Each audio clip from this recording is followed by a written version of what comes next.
Shalom teman-teman, perkenalkan nama saya Krisna Buldarlin Arya Laripati dari jurusan PAR dengan NPM 2304001. Saat ini saya akan menjelaskan bagaimana cara menafsir ayat menggunakan PBIK yang disusun oleh Bapak Pendeta Hasan Sutanto. Langkah yang pertama, sebelum kita memulai semuanya, kita harus mengawalinya dengan berdoa kepada Tuhan dan meminta tuntunan Roh Kudus agar kita bisa mengerjakan ini semua dengan baik. Untuk ayat yang saya pakai pada penafsiran kali ini, saya mengambil dari kitab Titus pasal 3 ayat yang kelima.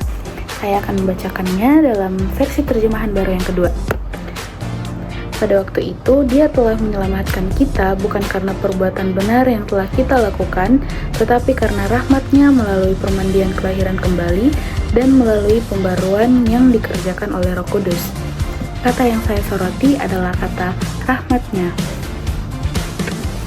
Saya memilih kata rahmat untuk menjadi kata kunci dalam ayat ini karena ini menjadi suatu tanda yang menjadi pembeda antara keselamatan berdasarkan usaha manusia atau perbuatan baik dan keselamatan sebagai pemberian Allah yang cuma-cuma.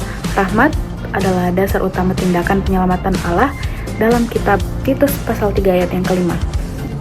Untuk langkah yang kedua, kita akan mencari alamat kitab tersebut pada PBIK jilid yang pertama.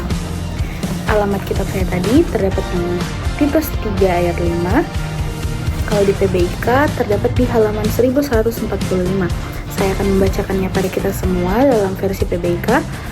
Bukan karena perbuatan-perbuatan dalam keadilan yang telah melakukan kita, tetapi menurutnya rahmat, Ia telah menyelamatkan kita melalui permandian kelahiran kembali dan pembaruan Roh Kudus. Untuk langkah yang ketiga, kita akan menyoroti yang sudah menjadi kata kunci kita pada ayat ini, yaitu kata rahmat. Di bahasa Yunani kuno, kata rahmat di sini adalah eleos. Langkah yang keempat, kita akan menyoroti 4 baris dalam satu kolom untuk kata rahmat yang tadi. Untuk baris yang pertama adalah kata Yunani yaitu eleos, bahasa Indonesianya rahmat. Untuk baris yang ketiga nomor lema yaitu E213. Yang baris keempat adalah grep chord dengan kode NNSA.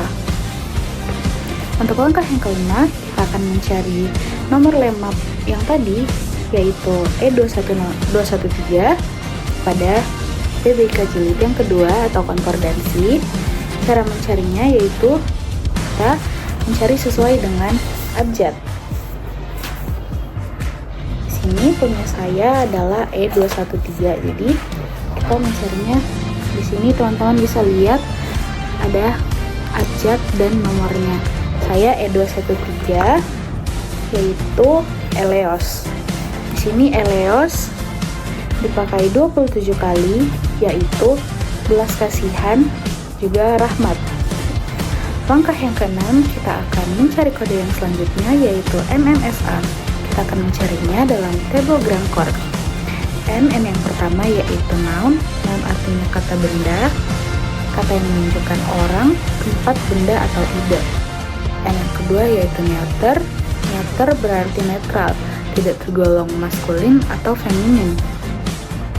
Yang selanjutnya yaitu S singular adalah bentuk tunggal, artinya kata benda ini hanya satu, bukan jamak. Yang selanjutnya adalah akusatif, kasus yang sebagai objek. Akusatif ini adalah kasus yang digunakan untuk objek langsung dari suatu kata kerja.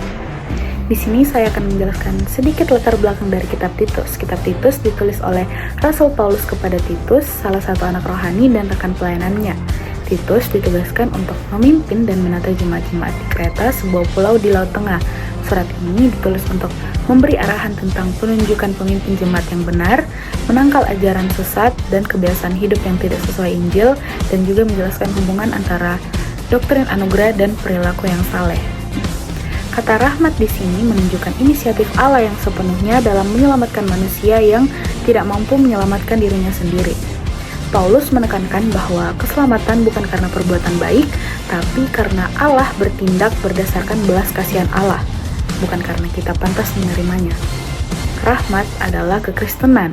Kita tidak diselamatkan karena layak, tapi karena Allah yang memilih untuk mengasihi dan memperbarui hidup kita. Demikianlah video penafsiran menggunakan TBK Jilid 1 dan Jilid 2 yang disusun oleh Bapak Pendeta Hasan Sutanto. Terima kasih, Tuhan Yesus memberkati kita semua. Shalom.